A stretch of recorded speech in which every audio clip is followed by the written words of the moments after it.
오늘도 주의 평화가 함께 하시기를 간절히 기원합니다. 에스라 준비된 개혁자, 이런 제목으로 오늘 함께 말씀을 나누겠습니다. 에스라를 본받아 개혁을 준비하자. 이 마지막 때에는 개혁을 할 수밖에 없는 그런 시대입니다.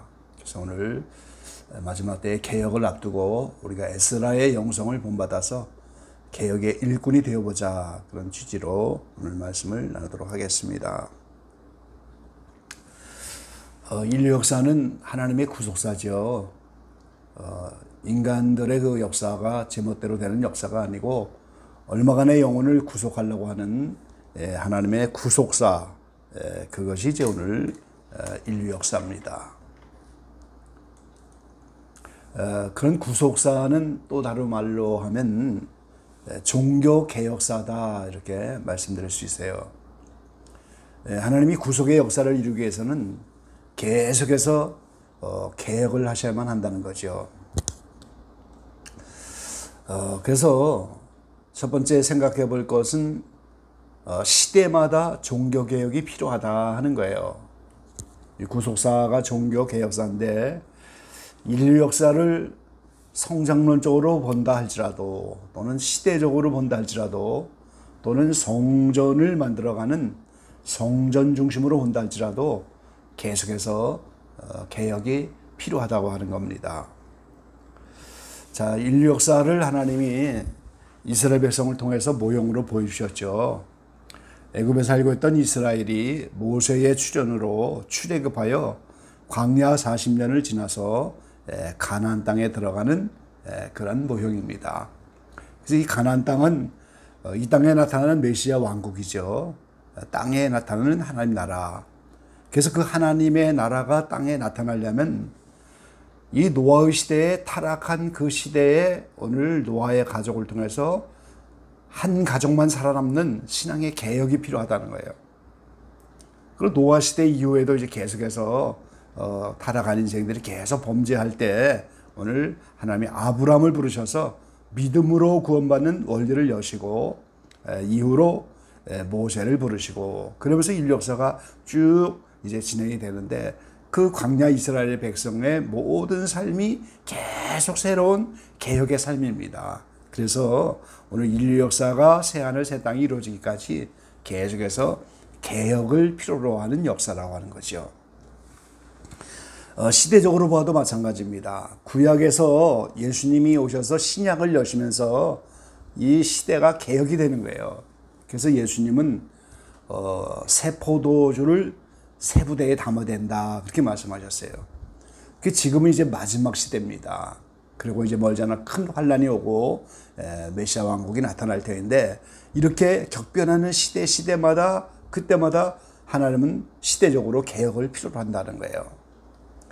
그리고 이제 하나님 나라는 요한계시록 21장에 있는 것처럼 예수님이 성전이 되어서 더 이상의 성전이 필요 없는 그런 나라인데, 이 구약의 창세기로부터 보면은 노아가 방울에서 나와서 단을 쌓고, 아브라함이 가나안 땅에 들어가서 단을 쌓고, 그러다가 이제 모세에 의해서 성막이 나타나고 나니까 제단을 쌓고 성전 중심으로 또 살아가다가 예수님이 오실 때는 그 성전을 헐어라. 이제는 예수님이 성전이고 예수님을 마음에 받아들이는 성도의 삶이 마음의 성전입니다. 그래서 현재적으로는 장막 성전이 하늘에 있지만 그 성전까지 다 이제 예수님 성전으로 완성되는, 그래서 시대마다 그것도 개혁을 필요로 하는 겁니다. 이 때는 우리가 이제 마지막 때라고 하는데, 요한계시록의 2장 3장에 나오는 아시아 7교회, 에베소, 서머나, 버가모, 두아디라, 사데, 빌라델피아, 라오디게아, 이 7교회는 그 교회를 향한 하나님의 책망, 권면, 약속, 칭찬, 이 모든 게 교회 시대 모든 교회에게 다 해당이 됩니다. 모든 성도에게도 다 해당이 되는 거예요. 동시에 이 7교회가 교회 시대 동안의 시대적인 교회의 상황을 또 우리에게 융합적으로 말해주고 있다는 거예요. 그래서 오늘 이 마지막 때는 라오디아 신앙의 그런 교회입니다. 미지근한 신앙이라고 책망받았던 그런 시대죠.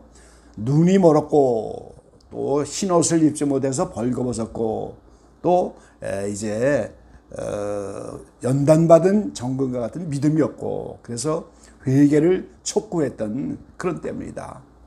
그래서 이 사대교회가 바로 구교에서 개신교로 종교개혁을 한 그런 교회예요. 그리고 이제 그 이후로 경건주의 운동이 일어나고 이제 잠시 이런 교회 상황이 있었지만 지금은 라우디아계처럼 대단히 영적으로 어두운 시대를 살아갑니다. 그래서 이 시대적으로도 우리가 이제 회개를 촉구하고 새로워져야 할 그런 시대다 하는 사실을 알 수가 있죠. 두 번째는 시대마다 하나님은 개혁자를 준비하신다는 거예요. 이 에스라 시대에도 포로 생활에다가 성전이 무너져 내린 그런 시대였는데 하나님이 에스라라고 하는 준비된 개혁자를 보내셔서 이제 성전 건설을 하고 이제 종교를 개혁하셨어요.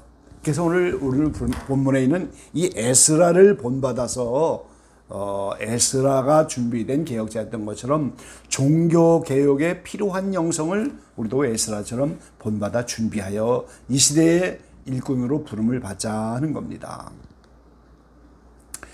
먼저 이 에스라서에 나타난 하나님을 보시죠. 이 에스라서에 나타나는 하나님은 약속을 지키시는 하나님이십니다. 자, 에스라 1장 1절로 2절 말씀해 보니까 바사왕 고레스 원년에 여호와께서 예레미야의 입으로 하신 말씀을 응하게 하시려고 바사왕 고레스의 마음을 감동시키심에 저가 온 나라에 공포도 하고 조서도 내려 가로되 바사왕 고레스는 말하노니 하늘의 신 여호와께서 세상 만국으로 내게 주셨고 나를 명하사 유대 예루살렘에 전을 건축하라 하셨나니. 자, 이 바사왕, 이 바사가 페르시아입니다. 오늘날 이란이죠.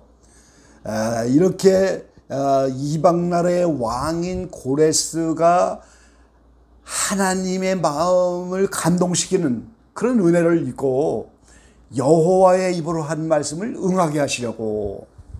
이게 에레미야 29장 10절에 있는 말씀인데 오늘 바벨론 포로 생활이 70년 만에 마치게 되겠다 하는 거예요.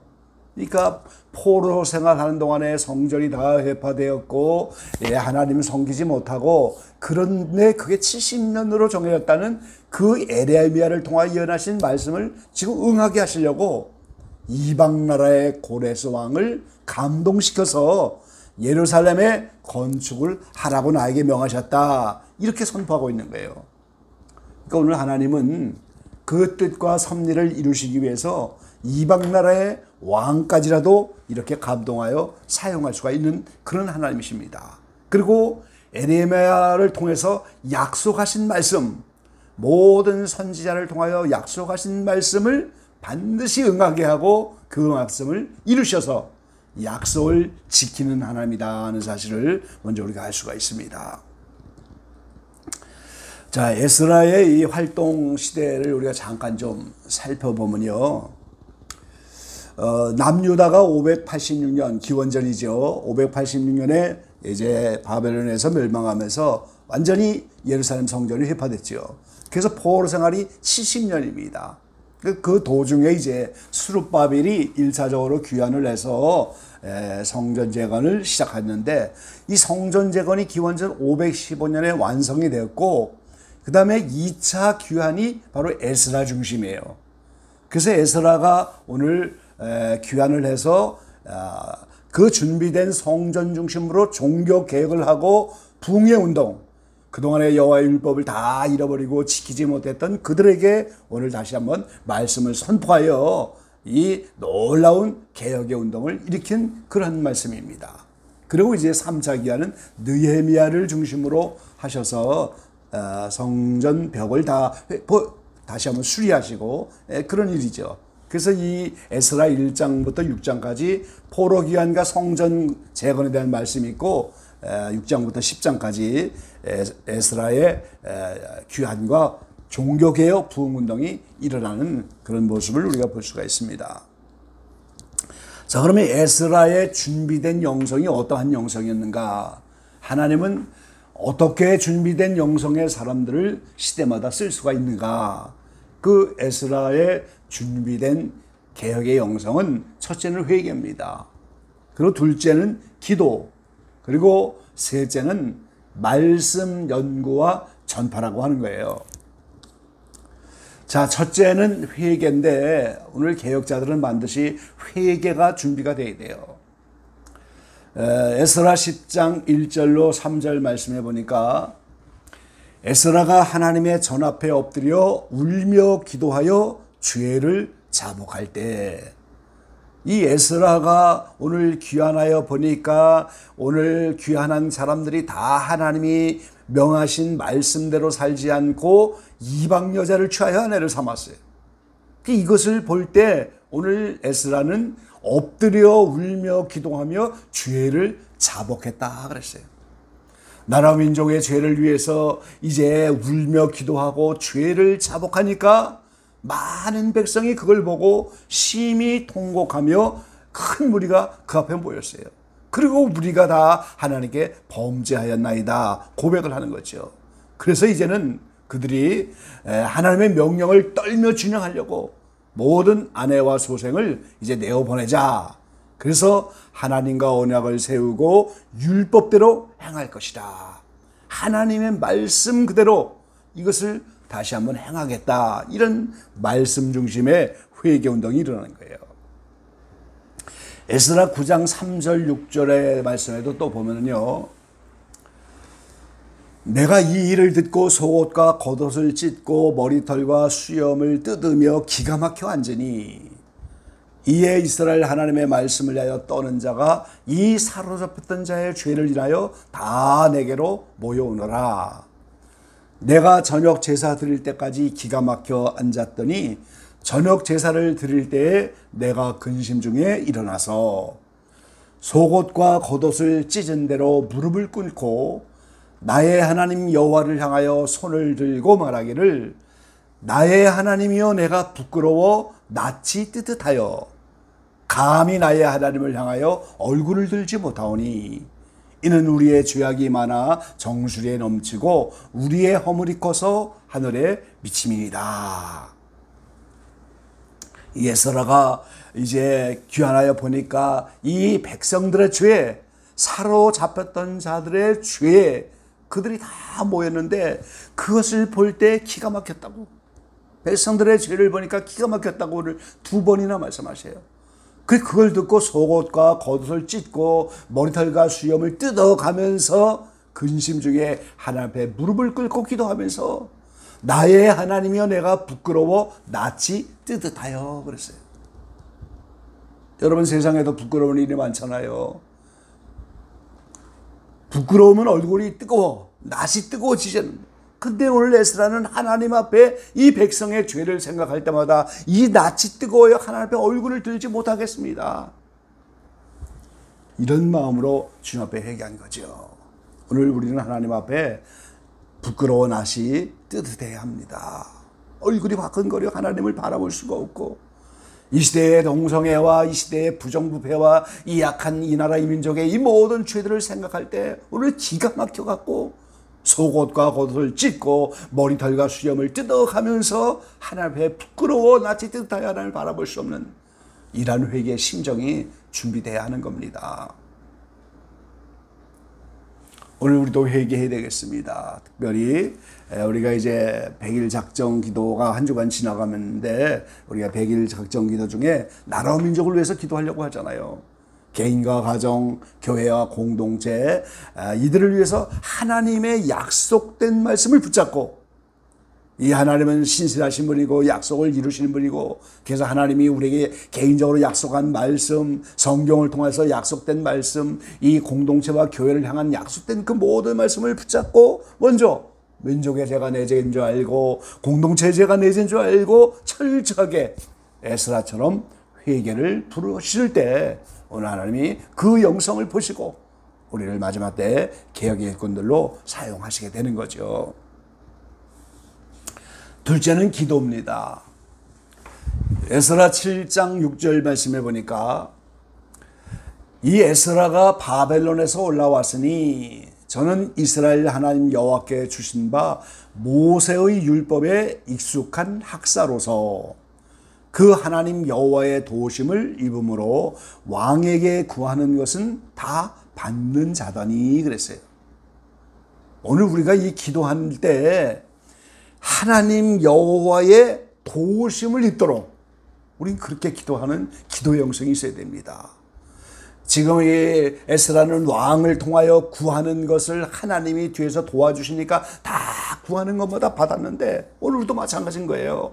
누군가를 통하여 우리의 구하는 것을 다 받는 기도의 영성, 응답의 영성, 하나님의 도우심을 매 순간마다 입을 수 있는 이런 기도의 영성이 우리에게 준비가 돼야 하는 겁니다. 이번 100일 작정 기도 중 열심으로 기도하여 정말 하나님이 우리의 기도를 들으셔서 우리를 도우실 수밖에 없고 누군가를 통하여 환경배후에서 우리의 구하는 것을 밝게 받을 수밖에 없는 이러한 기도로 준비가 되어야 되겠습니다. 셋째는 에스라는 말씀 연구와 그 말씀을 전파했다고 오늘 에스라 7장 10절 말씀해 보니까 에스라가 여호와의 율법을 연구하여 준행하며 율례와 규례를 이스라엘에게 가르치기로 결심하였었더라 그랬어요. 자, 이 에스라는 학사인데 율법에 정통한 학사입니다. 근데 여호와 율법을 더 연구하고 준행하며 이 연구한 율례와 규례를 이스라엘에게 가르치기로 결심하였다 그랬어요. 그러니까 다시 말하면 말씀으로 돌아가자 그 말이에요. 그래서 에스라는 포로 귀환하고 다시 성전을 재건하면서 유월절을 지키고 초막절을 지키고 번제를 지키면서 에스라 곳곳에 이 모든 말씀으로 돌아가는 이런 모습들을 우리가 볼 수가 있는 거죠. 그 포로 생활의 원인이 뭡니까? 말씀을 불순종했기 때문이에요. 안식년을 매 7년마다 한 번씩 지내는데 490년간 안식일을 지키지 않으니까 지금 포로 생활이 70년이 됐고 모든 말씀에 불순종했기 때문에 그 불순종에서 이제는 말씀에 순종해야 되겠구나.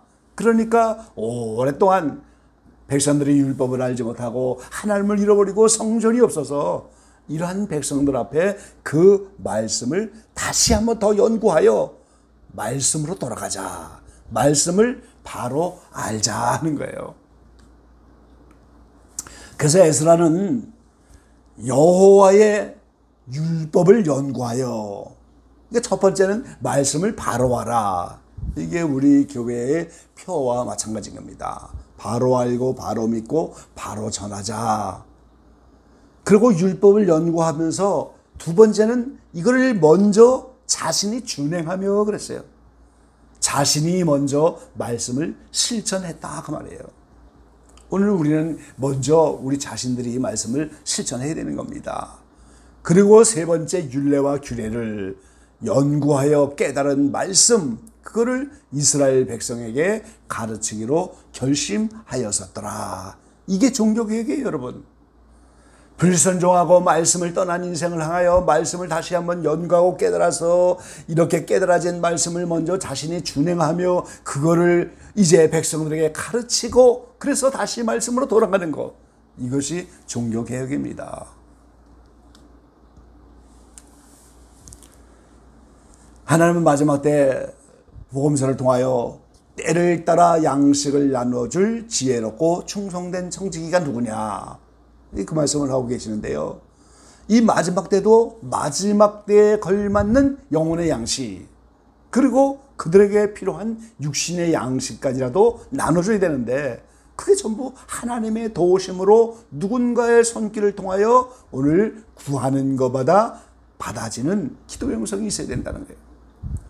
그래서 광야의 모세는 성막을 통해서 하나님과 만나서 말씀을 백성들에게 전해주고 또 양식이 떨어지면 기적으로 만나를 보내주고 물이 떨어지면 기적으로 생수를 보내주면서 영육 간의 그 양식을 다 공급한 것이 모세의 역사입니다. 이 마지막 때도 마찬가지예요. 지혜롭고 충성된 청지기로서 하나님이 우리를 마지막 때 개혁의 일꾼들로 사용하기 위해서는 때를 따라 양식을 나눠줄 지혜롭고 충성된 그런 청지기들이 돼야 한다는 거죠. 이 시대마다 하나님은 그 시대마다 필요한 말씀들을 백성들에게 공급을 하셨어요. 존 버넌의 잔류역정이라든가 이제 경건사상, 성경의 핵심 진리, 웨슬레의 완전사상, 칼빈의 기독교 강요, 성경의 원리, 이런 것들이 시대마다 때를 따라 필요한 영혼의 양식들이었던 거예요. 그러니까 하나님은 누구를 통해서든지 그 시대마다 개혁하기 위해서 그 시대에 필요한 말씀들을 반드시 보내주십니다. 마저 세 번째는 종교개혁의 일꾼이 되도록 힘쓰자 하는 거예요. 자, 우리도 마지막 때 하나님의 개혁의 일꾼으로 부름받기 위해서는 두 가지가 필요한데, 첫째는 시대의 임박성을 알아야 돼요. 그리고 우리가 하늘나라, 하나님 나라의 일꾼이 된다고 하는 그 일꾼의 가치를 우리가 깨달아야 하는 겁니다. 자, 시대의 임박성을 먼저 알아야 되죠. 자, 이방인 시대가 지금 끝나가잖아요. 이방인 시대가 충만해지면은 이제 인을 떼면서 예수님이 재림하면서 이방인의 시대가 끝나서 다시 한번 버림받은 이스라엘이 돌아올 텐데, 오늘 이방인 시대가 끝나면서 동시에 마지막 때의 일꾼 모집도 마감이 된다는 사실을 우리는 알아야 돼요. 하나님은 일꾼 양성을 그렇게 쉽게 빠르게 하지 않아요. 모세도 광야에서 40년 훈련과 받으니까 오늘 이스라엘 백성을 광야에서 40년 인도하잖아요. 오랜 시간 하나님이 준비를 하시는데, 이방 시대가 끝나면 오늘 환란 시대의 일꾼들 그 모집도 끝이 나는 거예요, 사실은. 그리고 우리는 개인의 종말을 아무도 알 수 없잖아요. 주님 앞에 나가서 우리가 너는 무엇하다 왔느냐 그러면 우리는 부끄러움 당해서는 안 됩니다. 제가 주님의 개혁의 일꾼으로 이렇게 부름받아서 이렇게 귀한 일들을 감당했습니다. 시대마다 영혼들을 살리고 이 영혼을 살리는 것보다 더 중요한 일이 어디겠어요? 그게 사명이에요. 영혼을 살리고 죽이는 게 사명입니다. 이것처럼 더 중요한 게 어디겠어요? 종종 의료사고가 나잖아요. 왼쪽 다리를 잘라 들어갔는데 오른쪽 다리를 잘라서 대형 사고가 나기도 하는데, 오늘 마찬가지인 거예요. 우리가 시대마다 영혼들을 살리고 영혼들에게 이제 처방을 하고 영적인 이 조치들을 해줘야 되는데, 이런 의료사고가 나는 것처럼 이런 일이 있어서는 안 되는 거예요. 그래서 오늘 이 시대의 임박성을 깨닫고 하나님 나라의 일꾼이 되는 거, 개혁의 일꾼이 되는 거, 이것이 얼마나 큰 영광과 상급을 주는 것인지 우리는 알아야 되죠. 하나님은 반드시 좋은 것으로 일꾼들에게 갚아주십니다. 약속을 이루시는 하나님인 거예요. 그래서 우리가 이 100일 작정 기도 중에 이제 우리가 마지막 때 하나님 개혁의 일꾼으로 좀 부름을 받아보고, 이런 마음의 도전들이 불같이 일어나고, 또 우리가 에스라와 같은 그런 영성으로 좀 업그레이드 되어서 회개가 일어나고 이 기도의 영성이 일어나고, 그리고 하나님의 말씀을 연구하고 말씀을 깨닫고 우리 자신이 먼저 준행하며 그것을 백성에게 전파하는 이런 준비된 일꾼들의 영성으로 나가자, 그 말이지요. 그게 에스라의 준비된 세 가지 영성입니다. 첫째는 회개, 둘째는 기도, 셋째는 말씀 연구와 전파입니다. 이 개혁이라고 하는 한자어, 이 개혁이라고 하는 한자어가 이 개혁의 의미를 우리에게 잘 알려주고 있어요. 이 개자는 고칠 게, 그래서 뭘 개선하다 뭐 이런 뜻이잖아요. 개량하다. 근데 이게 몸기와 칠복 이렇게 두 개 합해진 자인데, 자기를 몽둥이질 한다는 그런 뜻이에요.